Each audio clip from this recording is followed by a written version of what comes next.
आज गुटे दुख आर जंत्रणार खबर आपण मानकार सामना ने नहीं आसीछू। इ खबर खाली गज जलिथिबार घटना नुहे से इटा जलिगला गुटे सपन, गुटे आशा, गुटे परिवार रो प्रेम आर लालनार फल। टांगरपाली ब्लॉक अंतर्गत बंथपाली गाँव रो नदी खणी पड़ा। इनुथिला गुरुदेव ओरामकर आम बगीचा।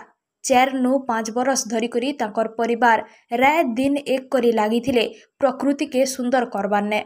घर ठानु मात्र किछि दूर ने बही जाइछे सुंदरगढ़ रो जीवन रेखा इब नदी आर तार कुले प्राय 40 नु 50 टा गछ लगे करी लालन पालन करुथिले।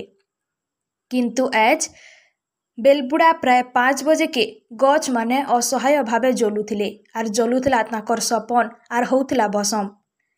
केही दुर्वृत्त गुप्त भावे निया लगे देई करी इ बगीचा के आ अल्प किछि मुहूर्त भितरे जलिगला बहुटे मूल्यवान गछ, फल देइथिबार गछ।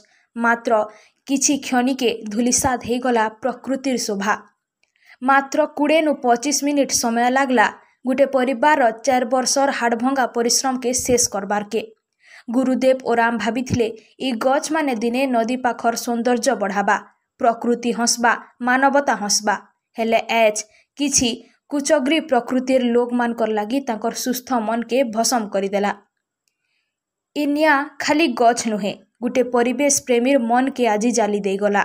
आमर अनुरोध दया करी एंता अनाचार काम नहीं करुन।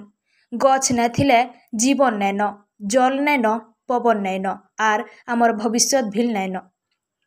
परिवेश के रक्षा करुन, गछ के जीव भावे देखुन।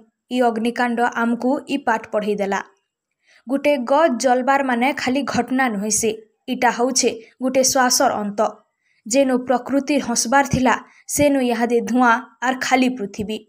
गुरुदेव ओरामकर परिवार इ निया देखी करी विनिमय ने गुटे प्रश्न करुछन, एते तल के खसीगला के आमर मनुष्यत्व।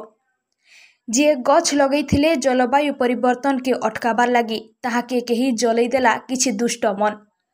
आमर गुटे नम्र अनुरोध, गछ होउछे आमर प्राणर श्वास, इताके रक्षा करबार आमर सबकिर दायित्व।